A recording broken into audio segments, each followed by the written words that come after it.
Hey guys, Boston fan back with another TTM minute, and a couple other things, of course, too. But here to report on 5 recent TTM returns that I've had. So we'll open up those. I've also gone over the 200 subscriber mark, so I want to do a quick giveaway. It's not a great giveaway, but I also don't have a tremendously amount of awesome things to give away. But I'll start it off here. I'm going to be giving away this Bobby Witt Jr. complete set variation. Picked it up at a recent card show, and I have heard that he's a great in-person signer. So if there's any in-person signers out there, or in-person autograph getters out there, that might be perfect for you to get a rookie card signed. So all you have to do at the end of this video, you have to be subscribed to my channel and just leave a comment of what kind of stuff you collect. So if you're a TTMer, I'd like to know what kind of stuff do you try for TTM. Are you going for sets? Do you go for multiplayer cards? Are you looking for all-stars or players who played in the World Series or anything like that? If you are generally just a card collector, do you collect vintage? What vintage? Do you collect a certain set, a certain player, a certain run of players? You know, I just want to know a little detail of what you collect as my viewers, just because I'm curious and I want to know. And I'm one of those kind of collectors that collect like a little bit of everything. And one of my hardest parts of collecting for me is focusing my collection, because it's like, oh, I want that, and I see somebody else post a video, I'm like, oh yeah, I want that. Right now I'm trying to make a checklist of 200 cards that like I really want, and it is hard narrowing it down to 200 cards. I mostly do vintage if I'm not doing autographs and TTM and sports memorabilia related to Boston sports myself.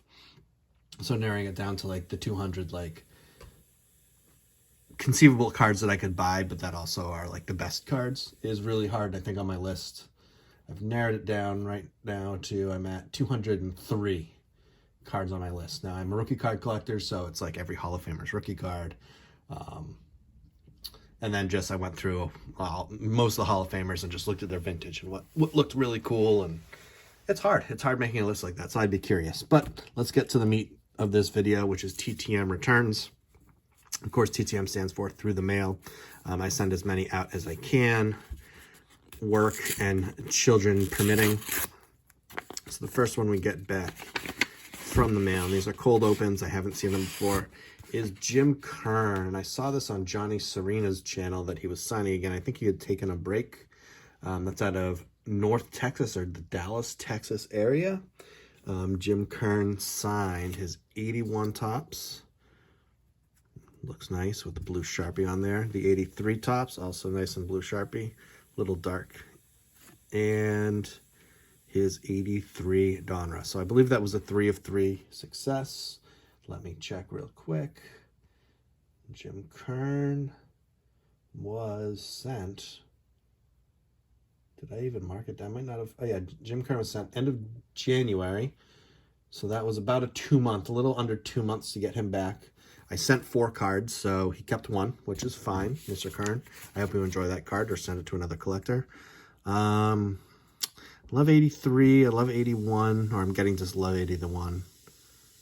83 is a more clean signature. There's a little bubbly on 81. So I'm going to put that. For those of you who don't know, Jim Kern spent 13 years in the major leagues for the Indians, the Rangers, the Reds, the White Sox, the Phillies, and the Brewers. He went a career 53 and 57 with a solid 3.32 ERA. He collected 88 saves. He was a 3-time All-Star as a closer of the Rangers. In 1979, which I saw as his best season, he went 13 and 5 with a 1.57 ERA and 29 saves. And that got him 4th in the Cy Young voting that year. So not bad for Mr. Jim Kern. When he's signing, he's a really easy autograph to get. I think he'd taken a break at some point. So when I saw from Johnny Serena that he had been signing, I jumped on it. So nice get on there. Next one up is Mr. Bill Almon. Okay, so Mr. Bill Almon signed pretty quickly, actually. That would be a 11, 12, 13-day return, so 2 weeks. So he signed the 82 tops, which I don't think I had signed yet. Obviously him in his warm-up jacket, not the greatest picture, but what I sent him for was this multiplayer card. So you've seen me get Mark Wagner out of, I think it came out of my vault. Then I sent to Mickey Klutz. That was a recent return. Now, Bill Almon, the card's not in great condition, but it's still a pretty cool multi-sign card. And I'm sure Tommy McMillan signs. He's been a little off and on recently, so you're going to have to check him, but that will be going out. I'm fairly certain I'll get a letter out to him, maybe even today. He also signed his 1985 #1 draft picks card, which I think is a really cool subset that Topps did that year. And he signed his 83 Topps and his 87 Topps base. He's also in the traded set as a Met. I did not have that card. So he signed 5 of 5 for me. Of course, the 77 rookie goes on top as it's a multi-sign card. So for Bill Almon, that's a really nice return back. I don't have a note for his career, which I usually do for all my returns, so that's kind of surprising. But he was mostly a utility guy. He played some full seasons, but never had really a breakout season. Obviously, he was a first-round pick or #1 pick. Didn't really live up to the hype on that. He played, on the top of my head, he played for the Rangers, the Mets, the Padres, obviously. Who else did he play for? We can look at his 87 card. That'll tell us everything. The White Sox, he played for the Expos for a year, which I didn't realize, and the Pirates as well. So Bill Almon's always been a great TTM signer. He used to live in Rhode Island, and I sent this one to Florida, and it came back from Fort Myers. So I guess he's moved. So, you know, if you haven't sent to him in a while, just update your address, because he is now not in Rhode Island. Next one up feels like a 1-card return. And it is nice, Mr.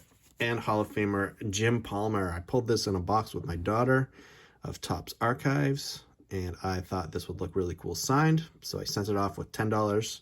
He does require a $10 fee, and he returned it in a little over a week. So we're looking at 11-day return, so not bad.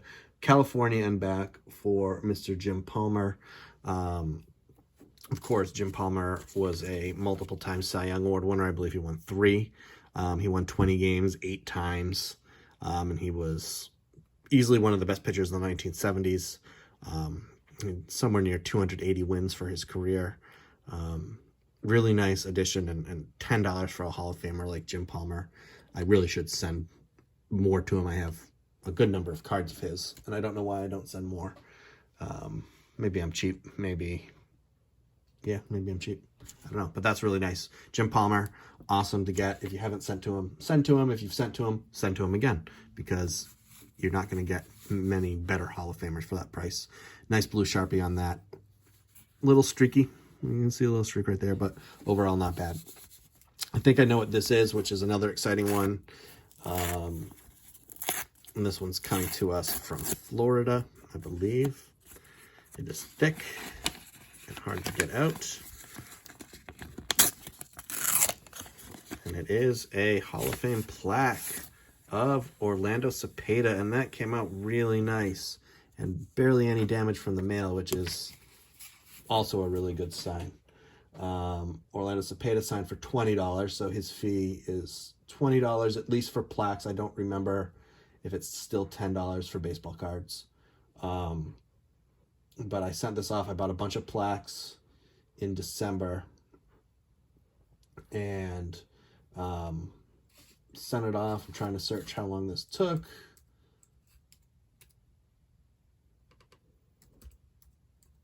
Sorry for the silence.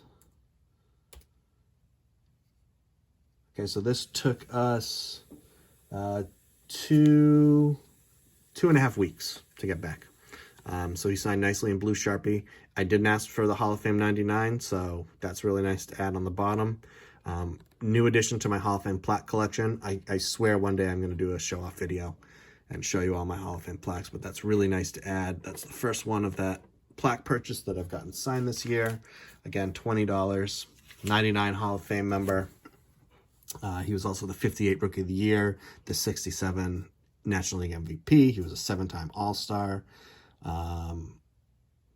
He batted .297 for his career with 379 homers, 1,365 RBIs. He played for the Giants, the Cardinals, the Braves, the A's, the Red Sox. He was, I think, the Red Sox first DH, I'm pretty sure, and the Royals. where he played just a few games to finish up his career. So 2 great Hall of Fame returns. So I guess whatever this is, it's kind of flat, is going to be kind of a bummer compared to those, but you never know. So we got our last one coming up, and it's index cards in between. Tom Mack, NFL Hall of Famer, didn't sign the index cards, but he did sign 2 base cards that I picked up for 10 cents at a card show. This comes back to us in, computer, bring it up. Where's the envelope? April 11th. Came back to us. So that would be 3 weeks. 3-week return from Tom Mack.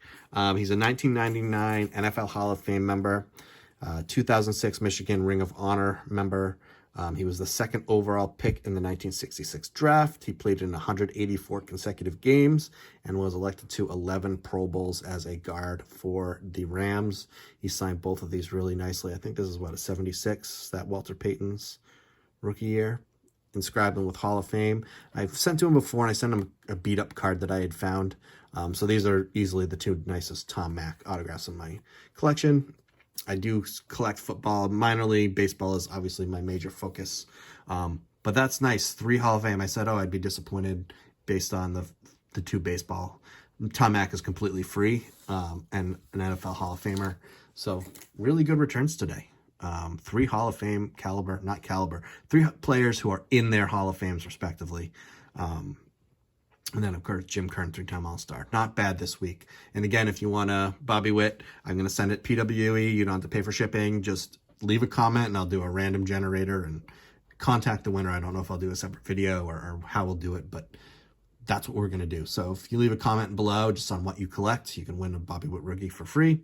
And then also just let me know on what you think about these successes. Have you sent to these guys? Have you had good returns? Are there any cards that I'm missing or that I should send? I wish I had the 87 traded Almon. That would have been a cool card to send to.